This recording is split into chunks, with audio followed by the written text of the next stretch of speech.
जय हिंद दोस्तों, जय हिंद बच्चों। आज पॉलिटिकल साइंस के अंतर्गत आपकी जो सेकंड बुक है स्वतंत्र भारत में राजनीति, उसके चौथे चैप्टर के ऊपर बात कर रहे हैं और चौथे चैप्टर का नाम है भारत के विदेश संबंध। तो कहना चाहूंगा आज की अपनी वेब सीरीज है भारत की विदेश नीति के ऊपर, और इस यूनिट के अंतर्गत, इस वेब सीरीज के अंतर्गत हम पढ़ेंगे भी भारत की विदेश नीति के प्रमुख तथ्य कौन से रहे हैं, भारत के अपने पड़ोसी दो देश पाकिस्तान और चाइना के साथ है वो संबंध किस प्रकार के हैं, और साथ में ही जानेंगे भारत की परमाणु नीति को। तो चलिए स्टार्ट करते हैं एक सामान्य जानकारी के साथ। आपको पता है बोर्ड परीक्षा में इस वेब सीरीज से छोटे और बड़े दोनों प्रकार के प्रश्न आने हैं, तो इसलिए छोटी छोटी बात को आप अच्छे से समझ लीजिएगा। तो बात कर रहे हैं इस सीरीज के अंतर्गत भारत के विदेश संबंध यानी विदेश नीति के ऊपर। तो सबसे पहले तो आप ये जानिए भी फॉरेन पॉलिसी, विदेश नीति होती क्या है। देखिए पूरी दुनिया है वो एक गांव में बदल चुकी है। जिस प्रकार हम गांव में रहते हैं और हर पड़ोसी के साथ हमारे किसी न किसी प्रकार के रिलेशन होते हैं, उसी प्रकार इस पूरी दुनिया में कोई भी देश हो अपने राजनीतिक, आर्थिक और सांस्कृतिक जो उसकी आवश्यकताएं होती है, उन आवश्यकताओं की पूर्ति के लिए दूसरे देशों के साथ किस प्रकार की नीति को अपनाता है, यही कहलाती है उस देश की विदेश नीति, जो कि अचानक नहीं बनती है। उसकी एक पूरी कहानी होती है और उसी कहानी को इस चैप्टर के अंतर्गत हम पढ़ने जा रहे हैं। तो चलिए स्टार्ट करते हैं थोड़ा सा फ्लैशबैक से। फ्लैशबैक इसलिए कह रहा हूं क्योंकि आपने फर्स्ट बुक के अंतर्गत एक तो पहला चैप्टर शीत युद्ध का दौर और पांचवा चैप्टर समकालीन दक्षिणी एशिया है वो पढ़ चुके हो। आप आज देखेंगे इस यूनिट के अंदर भी उन दोनों चैप्टर की बहुत महत्वपूर्ण भूमिका है, और उन दोनों चैप्टर, उन दोनों कहानियों में जो बातें आपने पढ़ी, सुनी, समझी, उनका जिक्र एक बार फिर यहां पर होगा। तो स्टार्ट करते हैं। सेकेंड वर्ल्ड वार से 1939 से 1945 तक चला। हिरोशिमा और नागासाकी के ऊपर बम गिरते ही सेकेंड वर्ल्ड वार खत्म हो जाता है, और दोबारा दुनिया में ऐसी घटना घटित नहीं हो इसलिए एक स्ट्रॉन्ग यूनियन बनाने की बात की जाती है। तब 24 अक्टूबर 1945 को यूएनओ का जन्म होता है, यानी संयुक्त राष्ट्र संघ का भी जन्म होता है, जिसके बारे में हम फर्स्ट बुक के अंदर है वो पढ़ चुके हैं। तो सेकेंड वर्ल्ड वार खत्म हो गया, लेकिन अंदर की जो गहमा गर्मी जो थी, अंदर की जो कहते हैं ना टीस जो थी, वो खत्म नहीं हुई, वो चल रही थी किसी न किसी रूप में, और उसको उस टाइम को हमने कहा शीत युद्ध का दौर। जब दुनिया में शीत युद्ध का दौर चला तो यानी पूरी दुनिया दो गुटों के अंदर बंट गई थी। एक था यूएसए, एक तरफ अमेरिका था तो दूसरी तरफ यूएसएसआर यानी सोवियत संघ। तो कुछ लोग अमेरिका के साथ आ गए और कुछ लोग हैं वो सोवियत संघ के साथ आ गए। और आपने ये भी जाना है यूएसओ ने अपना एक सैन्य गठबंधन बनाया जिसका नाम नाटो है। क्या आप कमेंट करके मुझे बता सकते हैं नाटो की स्थापना कब हुई? इसी प्रकार सोवियत संघ ने वार्सा पैक्ट है उसका गठन किया, तो ये भी बताइएगा वार्सा पैक्ट का गठन है वो सोवियत संघ ने कब किया? नाटो के विरोध में वार्सा पैक्ट आया था। तो ये बेसिक चीजें हम पहले भी पढ़ चुके हैं। तो ये एक लड़ाई अलग से चल पड़ी, और इधर यूएनओ की स्थापना होगी, सेकेंड वर्ल्ड वार खत्म हो गया और भारत की आजादी की उम्मीदें हैं वो बढ़ गई, और आखिर वो दिन आ गया 15 अगस्त 1947 का, जब हमारा भारत आजाद हो गया। लेकिन देखिएगा कितनी विकट परिस्थितियां थी। सेकेंड वर्ल्ड वार खत्म हुआ, शीत युद्ध का दौर चल गया, हमारे हिंदुस्तान का बंटवारा हो गया, भारत और पाकिस्तान जो दो नए देश हैं वो स्वतंत्र देश है वो दुनिया के नक्शे पर आए।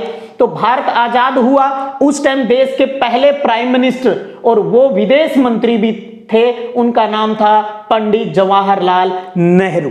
तो पंडित जवाहरलाल नेहरू के सामने बहुत सी प्रॉब्लम्स थी जिनके बारे में हमने पूर्व के चैप्टर में पढ़ लिया है, लेकिन हम यहां पर पूरी बात जो कर रहे हैं वो फॉरेन पॉलिसी को लेकर भी, दुनिया के दूसरे देशों के साथ हमारे संबंध किस प्रकार के हो। ये बड़ी जिम्मेदारी पंडित जवाहरलाल नेहरू के ऊपर थी क्योंकि उस टाइम वो विदेश मंत्री थे। तो पंडित जवाहरलाल नेहरू ने विदेश नीति जब बनाई तो उनके सामने तीन प्रमुख उद्देश्य है वो थे जिनकी पूर्ति करना बहुत जरूरी था। वो तीन कौन से थे? एक तो था देश की संप्रभुता को बनाए रखना, बड़ी मुश्किल से आजादी मिली थी। अब हमारे देश के अंदर, हमारी आंतरिक मामलों के अंदर किसी का हस्तक्षेप नहीं हो, इस बात को भी ध्यान में रखना था और देश के अंदर क्षेत्रीय अखंडता को बनाए रखना था। भी अब हमारा देश नहीं टूटना चाहिए। और तीसरा जो प्रमुख उद्देश्य था भी हमारे देश का तेजी से आर्थिक विकास हो। तो इन सब बातों को ध्यान में रखकर ही हमें हमारी विदेश नीति है वो बनानी थी। और ये जो विदेश नीति बनाने की बात है, इसके निर्माण की जो बात है, वो अचानक यकायक या एक रात में गठित नहीं हुई। हमने हमारे देश की आजादी के लिए एक लंबी लड़ाई है वो लड़ी। तो भारत का जो हमारा स्वतंत्रता संग्राम था, उसकी गहरी छाप भी हमें हमारे देश की विदेश नीति के अंदर दिखाई देती है। आप क्यों दिखाई देती है ये भी आप समझ लीजिएगा। क्योंकि जो हमें आजादी मिली तो उस टाइम दुनिया के बहुत से ऐसे देश थे जो हमारी तरह गुलाम थे, उपनिवेश थे किसी दूसरे यूरोपीय देश के। तो वहां के लोगों ने अपने देश की आजादी के लिए जो मुक्ति संग्राम चलाया था वो किस प्रकार से चलाया, कैसे उनको कामयाबी मिली, तो हमारे देश के प्रमुख जो नेता थे वो उनके संपर्क में थे। तभी तो आपको पता है जब सेकेंड वर्ल्ड वॉर चल रहा था तो हमारे देश के सुभाष चंद्र बोस है, उन्होंने इंडियन नेशनल आर्मी का गठन कर दिया था। इंडियन नेशनल आर्मी का गठन किसने किया? सुभाष चंद्र बोस ने किया। सेकेंड वर्ल्ड वॉर के टाइम की बात है ये। तो दुनिया के उन देशों से हमने सबक लिया, हमने उनसे अच्छी चीजें हैं वो सीखी और हमारे देश को आजाद कराने में हमने उसको लागू किया। तो वो चीजें भी हमारे इस विदेश नीति के अंदर हमें दिखाई देती है। और देश की आंतरिक और बाहरी परिस्थितियों का भी हमने ध्यान रखा जब विदेश नीति का निर्माण किया जा रहा था उस टाइम। तो ये कुछ बेसिक बातें हो गई जिनसे हमें पता चल रहा है भी हमारे देश की विदेश नीति बनाने में नेहरू ने किस प्रकार से क्या उद्देश्य रखे, किस प्रकार से उसके निर्माण में जो प्रमुख बातें हैं उनके ऊपर ध्यान है वो दिया। तो अब दुनिया जब दो गुटों में बंटी हुई थी तब नेहरू जी ने ये सोचा भैया बड़ी मुश्किल से आजाद हुए हैं, अगर हम किसी एक देश यानी यूएसए या यूएसएसआर के गुट के साथ चले गए तो फिर कहीं हमें गुलामी के रास्ते पर नहीं जाना पड़ जाए। तो हम इन दोनों गुटों के अंदर ही नहीं रहना चाहते थे।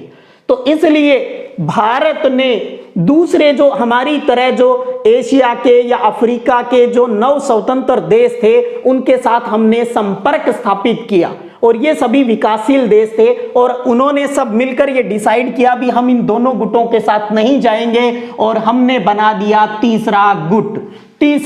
और किसके लिए? विश्व शांति की स्थापना के लिए हमने दुनिया में एक तीसरा विकल्प दिया भी आप हमारे गुट के साथ आइएगा और वो गुट है गुट निरपेक्षता की नीति लेकर आया। यानी हम दोनों ही गुटों के साथ नहीं रहेंगे, हम हमारा स्वतंत्र डिसीजन करेंगे। गलत है तो उसको गलत कहेंगे और सही है तो उसको सही कहेंगे। तो बहुत से देश हमारे साथ आए। भारत की तरफ से पंडित जवाहरलाल नेहरू है वो गुट निरपेक्ष आंदोलन को खड़ा करने में प्रमुख भूमिका है वो दुनिया में निभाई। अब आपको याद है फर्स्ट बुक के अंतर्गत हम गुट निरपेक्ष आंदोलन के संस्थापकों की बात करते हैं तो वहां 5 देशों का नाम आता है और 5 देशों के प्रमुखों के नाम आते हैं। उम्मीद करता हूं वो आपके अच्छे से याद होंगे और याद है तो कमेंट करके ये भी बता दीजिएगा वो 5 देश और उन 5 देशों के उस टाइम के प्रमुख है वो कौन थे जिन्होंने गुट निरपेक्ष आंदोलन के अंतर्गत जो संस्थापक की भूमिका है वो निभाई। तो दुनिया के सामने हमने एक अलग ही नीति लेकर आए, हम आपकी लड़ाई में नहीं पड़ेंगे, बड़ी मुश्किल से आजादी मिली है, हम हमारी उस संप्रभुता को बचाए रखेंगे और विश्व को शांति का संदेश देंगे। तो अब बात उस टाइम जब नेहरू जी ने गुट निरपेक्षता की नीति की बात कही तो उस टाइम में भी भारत के अंदर कुछ विरोधाभास की बातें थी भी हमें किस गुट के साथ जाना चाहिए। तो अलग अलग लोगों का अलग अलग विचार था कि जो यूएसए था, यूएसए का जो गुट था ये लोकतंत्र का समर्थक था। तो इसलिए जो भीमराव अंबेडकर जी है उनका ये चाहना था भी हमें यूएसए के साथ मिल जाना चाहिए। इसी प्रकार राजनीतिक दृष्टि से बात करूं तो उस टाइम की जो भारतीय जनसंघ है और जो स्वतंत्र पार्टी है उनका भी मानना था भी हमें यूएसए के जो गुट है उसके साथ जाना चाहिए था। लेकिन नेहरू जी ने अलग ही रास्ता अपनाया और वो था गुट निरपेक्षता की नीति। अब कई बार ये भी बात आती है क्या भारत हमेशा इन दोनों गुटों से बाहर रहा, इसके बारे में भी हम फर्स्ट बुक के फर्स्ट चैप्टर में पढ़ चुके हैं। कई बार ऐसी बातें आई जब भारत शायद ऐसा लगता है भी पूर्णतः यानी सच्चा जो गुट निरपेक्ष है वो शायद नहीं रह पाया। आप इसके दो उदाहरण देख सकते हैं। जैसे ब्रिटेन की बात करें, ब्रिटेन जो कि यूएसए गुट का था, तो ब्रिटेन ने 1956 के अंदर स्वेज नहर के मामले को लेकर मिस्र के ऊपर है वो आक्रमण कर दिया था। तो उस टाइम भारत ने क्या किया था, इस आक्रमण का विरोध किया था। ब्रिटेन ने मिस्र के ऊपर ये जो अटैक किया है ये बिल्कुल गलत किया है। उसी साल 1956 में सोवियत संघ ने हंगरी के ऊपर आक्रमण कर दिया था, लेकिन इस टाइम भारत है वो चुप रहा था। तो तब लोगों को कई बार ऐसा लगता था दूसरे देशों को भी यार भारत क्या कह रहा है, भी एक तरफ तो कह रहा है हम गुट निरपेक्ष है और कभी कभी इस प्रकार की बातें हैं वो भी जो देखने को मिली, लेकिन फिर भी लगभग ज्यादातर मुद्दों पर भारत ने अपनी स्वतंत्र नीति रखी जिसे हम गुट निरपेक्ष की नीति कहते हैं। भी हम ज्यादा इन दोनों गुटों के टच में नहीं रहे, हमने तीसरा मार्ग अपनाया और उसका हमें लाभ भी मिला। जब हम इन दोनों गुटों के साथ नहीं आए तो दोनों गुटों के जो देश थे उन्होंने हमारी बहुत ही सहायता की थी और हमें अनुदान भी दिया था आर्थिक विकास के लिए। तो दोनों गुटों में शामिल नहीं रहे और गुट निरपेक्षता की नीति अपनाई तो भारत को यह लाभ भी प्राप्त है वो हुआ। अब बात आती है जो गुट निरपेक्षता की नीति है, नेहरू जी ने इस नीति के लिए क्या प्रयास किए आपको बताना चाहूंगा। गुट निरपेक्षता की नीति के अंतर्गत ज्यादातर वो विकासशील देश शामिल रहे जो अफ्रीका के और एशिया के नव स्वतंत्र देश थे और अभी अभी आजाद हुए थे और अपनी आजादी को बनाए रखना चाहते थे। नेहरू जी को उस टाइम ये पता था भारत भौगोलिक दृष्टि से बहुत बड़ा है और दूसरे देशों की तुलना में काफी समृद्ध है, तो नेहरू जी के लोग भी एशिया के मामलों में डिसीजन करने में भारत की चौधर होनी चाहिए, भी एशिया का चौधरी तो भारत ही बने। इसी दृष्टि को ध्यान में रखते हुए शायद उन्होंने इस गुट निरपेक्ष नीति की, इस गुट निरपेक्ष आंदोलन के अंदर बहुत ही महत्वपूर्ण भूमिका निभाई, जो कि ये भी अचानक नहीं हुआ, इसके लिए भी काफी प्रयास किए गए। जैसे और किसके लिए, एफ्रो एशियाई एकता, यानी अफ्रीका और एशियाई जो देश थे उनके अंदर एकता को बनाए रखने में भारत का बहुत ही महत्वपूर्ण योगदान रहा। मार्च 1947 के अंदर एशियाई संबंध सम्मेलन है वो आयोजित किया था। देखिएगा भारत आजाद कब हुआ, अगस्त 1947 में, उससे पहले यानी आजादी मिलने से पहले ही मार्च 1947 में एशियाई संबंध सम्मेलन आयोजित करवा दिया था भारत ने।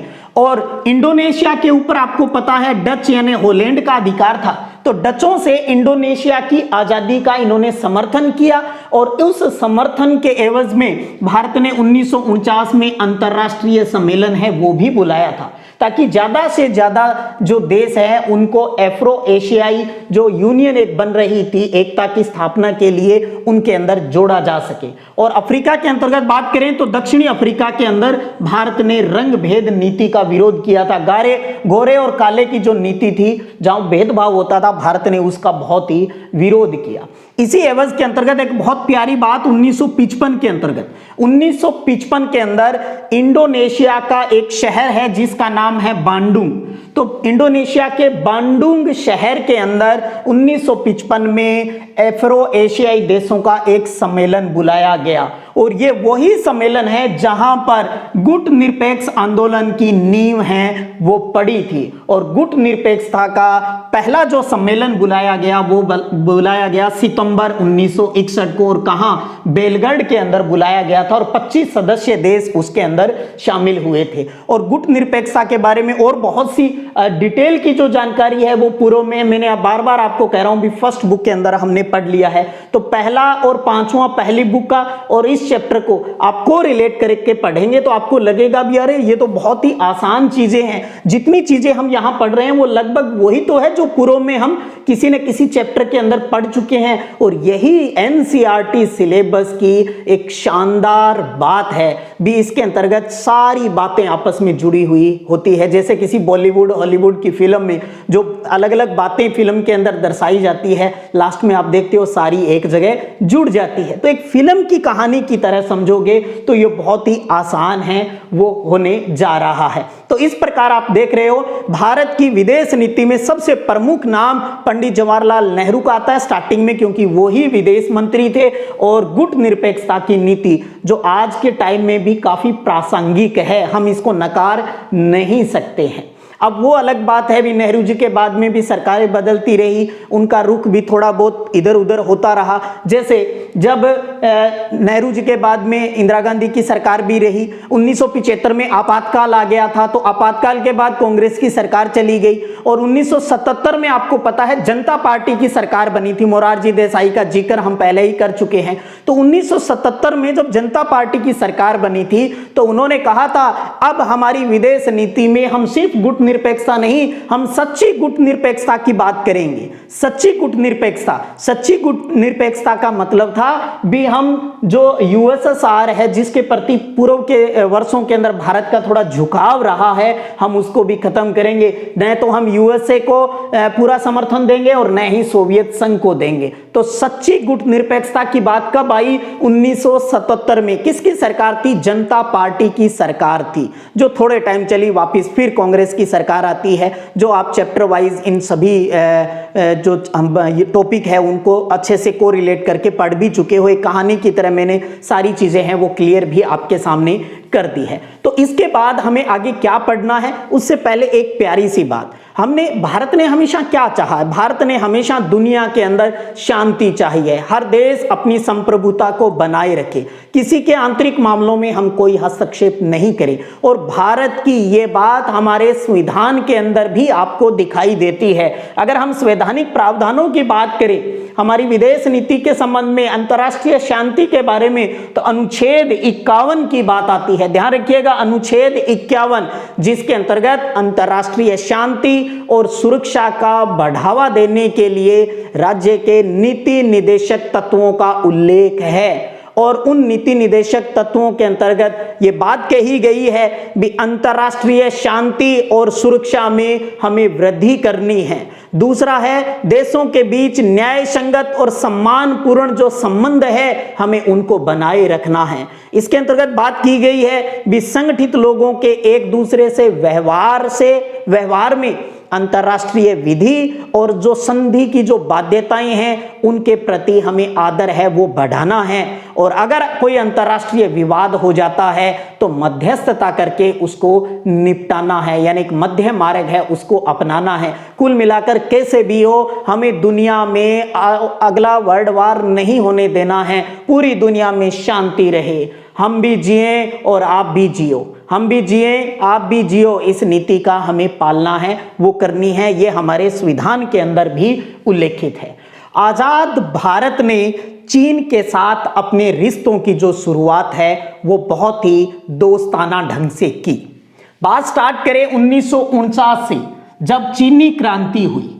तो चीनी क्रांति कब हुई? 1949 के अंदर। इसके साथ साथ कमेंट करके ये भी बता दीजिएगा कमेंट बॉक्स में भी रूस की क्रांति कब हुई, क्योंकि दो क्रांतियों का जिक्र आपके सिलेबस के अंदर है। एक रूस की क्रांति यानी बोल्शेविक क्रांति और दूसरी चीनी क्रांति 1949 में हुई।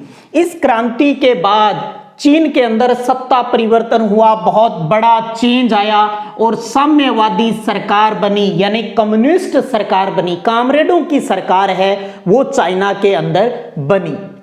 इस सरकार को समर्थन देने वाला भारत वो ऐसा गैर साम्यवादी देश था।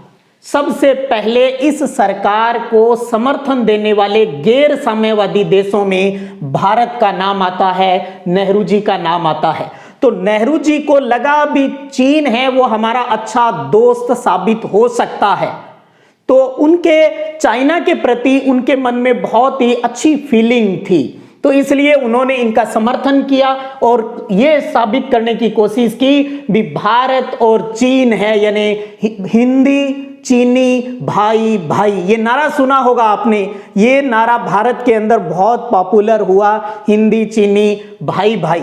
और नेहरू जी को दोस्त लगा। लेकिन उसी टाइम सरदार वल्लभ भाई पटेल ने कहा था, नेहरू जी आप इन पर इतना भरोसा मत कीजिएगा, ये जैसे जैसे ताकत बढ़ाता जाएगा आने वाले समय में हमारे लिए ही प्रॉब्लम क्रिएट कर देगा। लेकिन नेहरू जी को ऐसा दूर दूर तक ऐसा कुछ भी नहीं दिखाई दे रहा था भी चाइना हमारे साथ ऐसा कर सकता है क्या। और आपको पता है भारत और चाइना की सुरक्षा की जिम्मेदारी भी सेना के पास नहीं थी, बल्कि अर्धसैनिक बलों के पास यानी बीएसएफ के पास है वो सुरक्षा की जिम्मेदारी थी।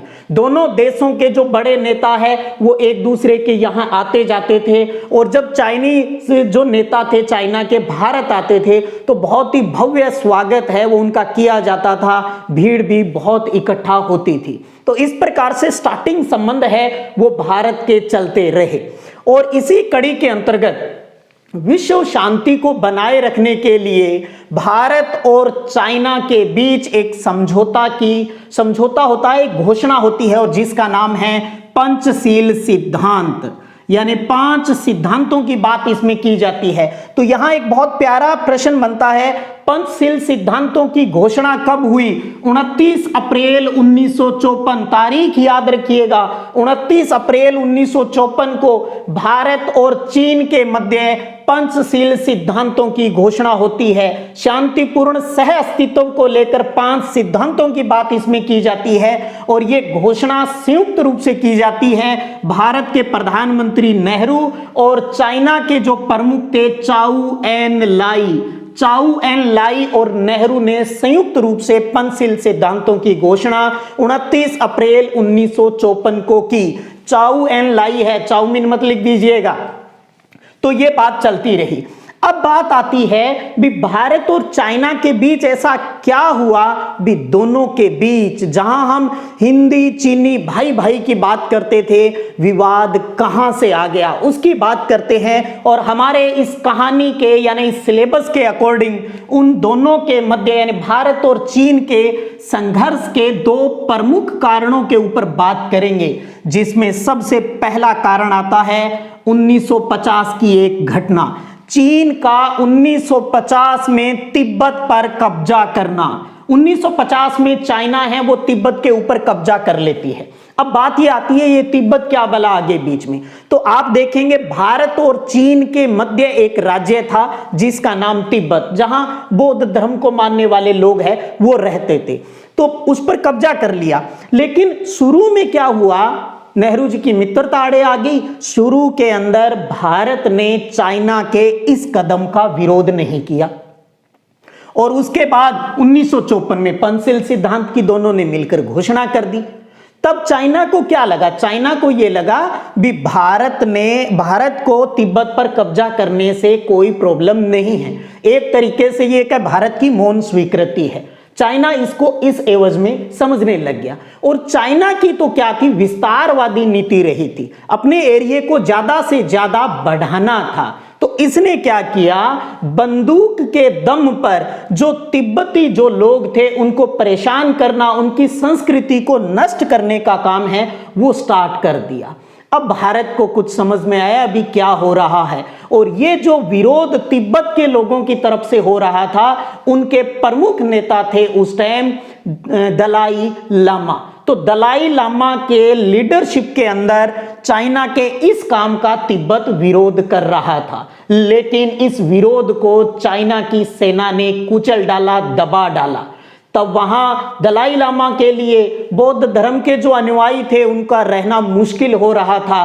तो 1959 के अंदर 1959 में दलाई लामा ने भारत को कहा भी इंडिया वालों मुझे शरण दो वरना ये यहाँ पर मुझे मार देंगे। तो 1959 में दलाई लामा को भारत में राजनीतिक शरण है वो मिल जाती है। अब चाइना को गुस्सा आया, भैया जब 1950 में हमने तिब्बत पर कब्जा किया था तब तो तू कुछ नहीं बोला, और अब तू हमारा जो विरोधी है, जो विरोध करने वाला है दलाई लामा, तू अब उसको शरण देने जा रहा है।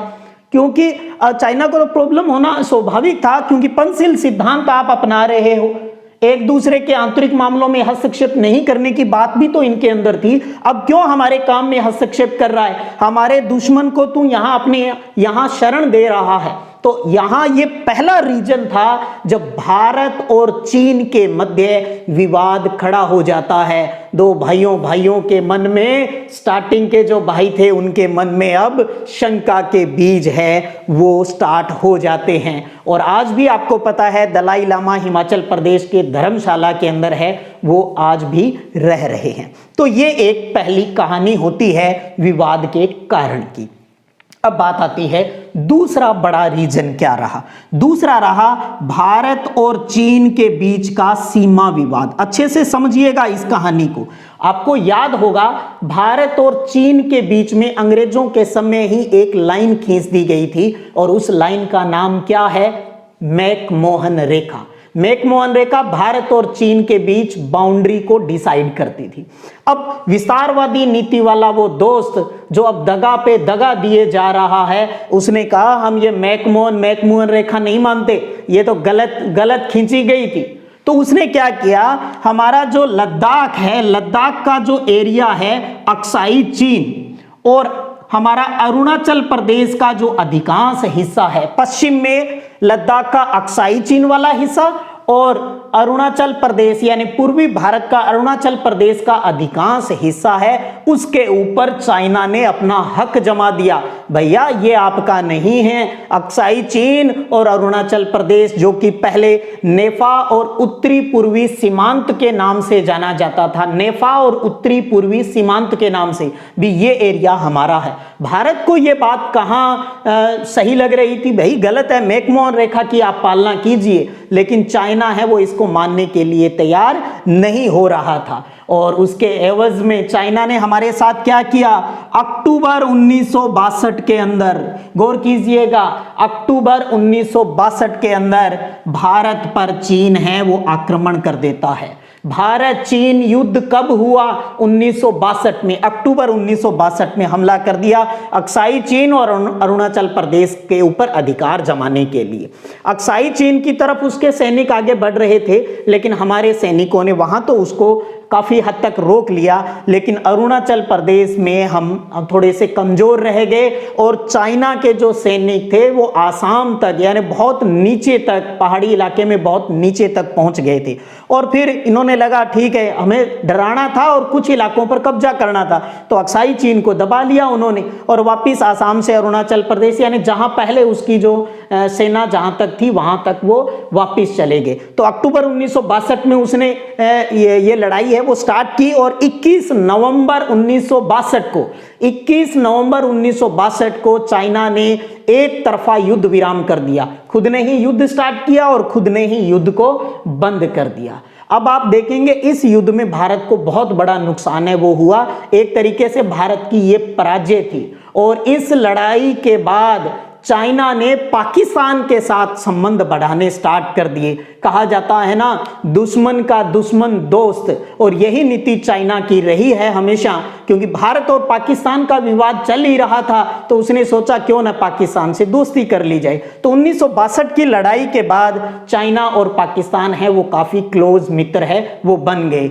और नेहरू जी की ये दोस्ती को दगा दे गई। और अब भी हमें पता है चाइना कहाँ टिकने वाला है, लेकिन यहाँ हम जो बात कर रहे हैं हमारे अभी सिलेबस के अकॉर्डिंग ही, हमारी कहानी की जो आउटलाइन है उसी के अकॉर्डिंग बात कर रहे हैं। तो दो प्रमुख रीजन हुए भारत और चीन के बीच संघर्ष का, विवाद का प्रमुख जो बिंदु 1950 में चाइना का तिब्बत पर कब्जा करना और दूसरा जो मैकमोहन रेखा है उसको नहीं मानना, अक्साई चीन और अरुणाचल प्रदेश के कुछ हिस्सों पर कब्जा करना, और इसके कारण 1962 में भारत और चीन के बीच जो पहली लड़ाई है वो होती है। और एक चीज यहां और ध्यान रखिएगा, 1962 की लड़ाई के दौरान भारत के रक्षा मंत्री कौन थे? प्रधानमंत्री तो नेहरू जी थे ही, रक्षा मंत्री थे उनके खास बंदे वी.के.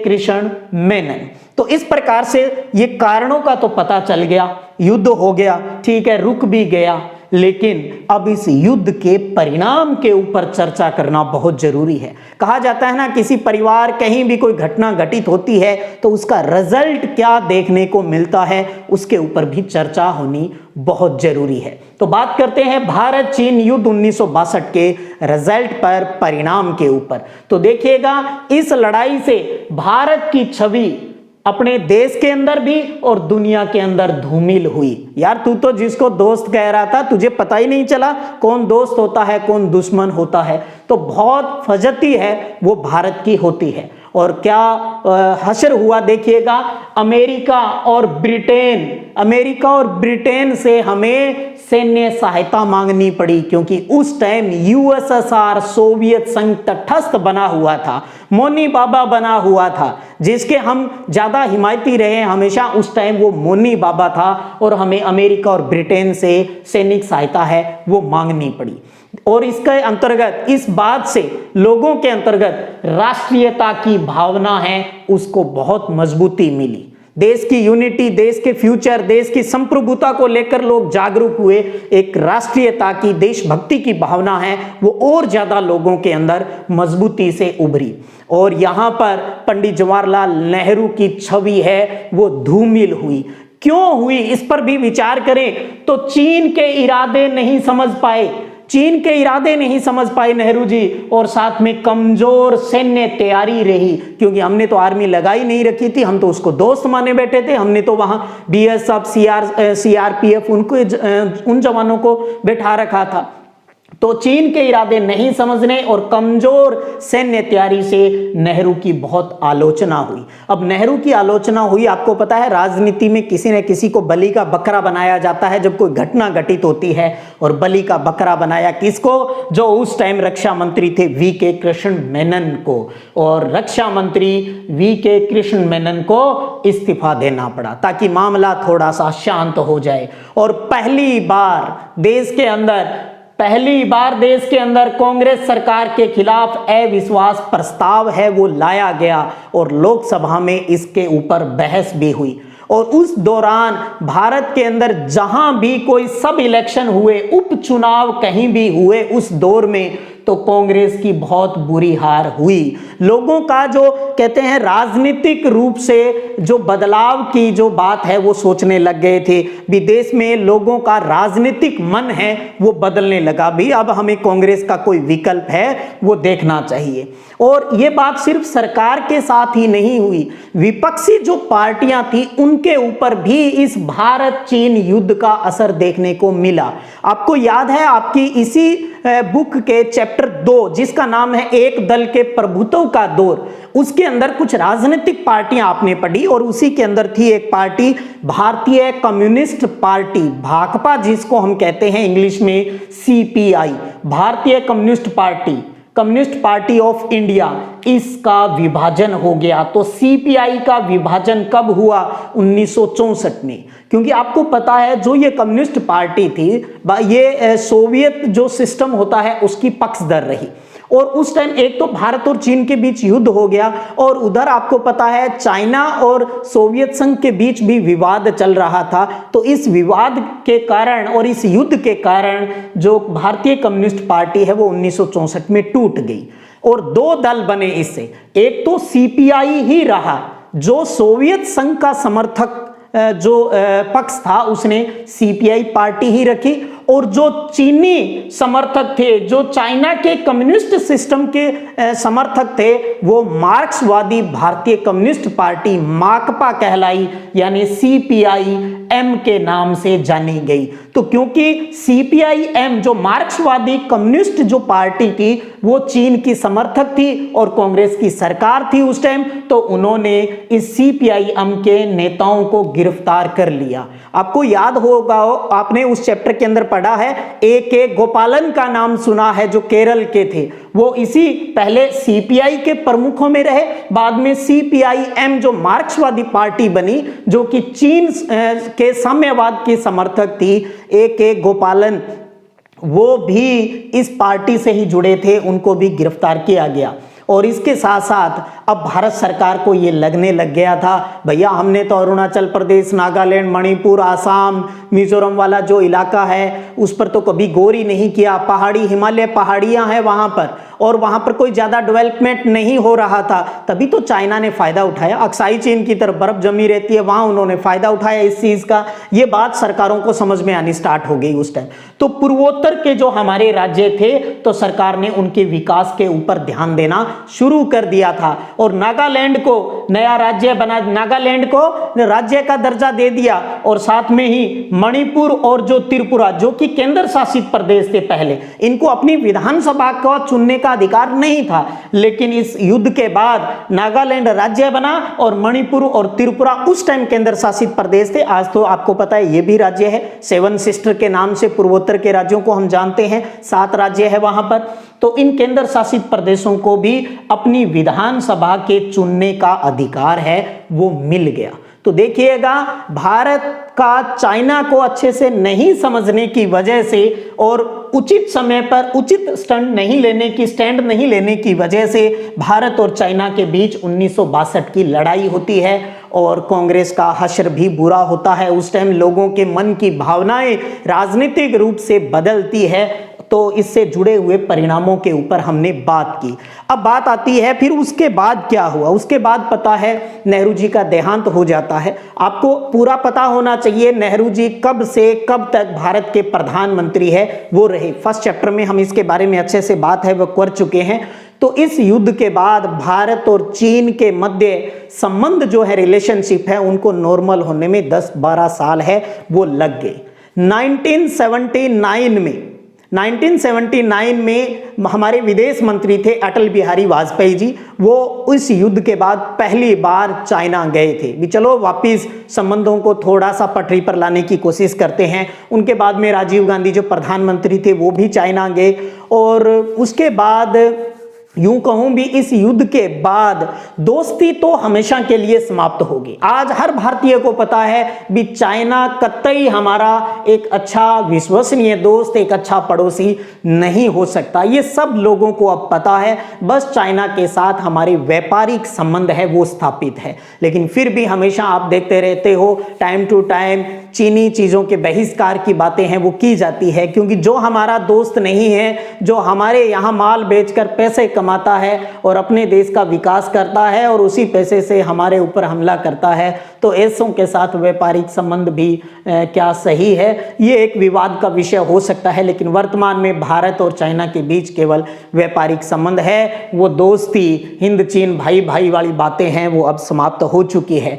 1962 की इस लड़ाई पर आप अपनी पाठ्यपुस्तक में भी जिक्र है वो देख रहे होंगे, और साथ में आपने सुना भी होगा या देखा भी होगा, एक बॉलीवुड की फिल्म बनी हुई है भारत और चीन के इस 1962 के युद्ध की पृष्ठभूमि पर, जो कि 1964 में आई थी। चेतन आनंद उस फिल्म के डायरेक्टर थे और फिल्म का नाम था हकीकत। और इस फिल्म के मुख्य किरदार में धर्मेंद्र और बल्लाद साहनी है वो देखने को मिलते हैं। उस फिल्म के अंदर ये बताया जाता है किस प्रकार चाइना ने भारत के साथ है वो दगा किया और भारतीय सैनिकों को किस प्रकार की समस्याएं हैं वो इस युद्ध के दौरान देखने को मिली। तो आपको पता है सांस्कृतिक गतिविधियों के माध्यम से भी देश के अंदर या विदेशों के अंदर होने वाली घटनाओं को दर्शाया जाता है। तो ये थी आज की अपनी वेब सीरीज का एक महत्वपूर्ण भाग, जिसका नाम था भारत और चीन के बीच संबंध। स्टार्टिंग में शांति यानी दोस्ती की बात से सफर है वो स्टार्ट हुआ और संघर्ष लड़ाई तक खत्म हुआ और उसके रिजल्ट के ऊपर हमने चर्चा की, और आज के संदर्भ में क्या बातें हैं इनको हमने अच्छे से जाना।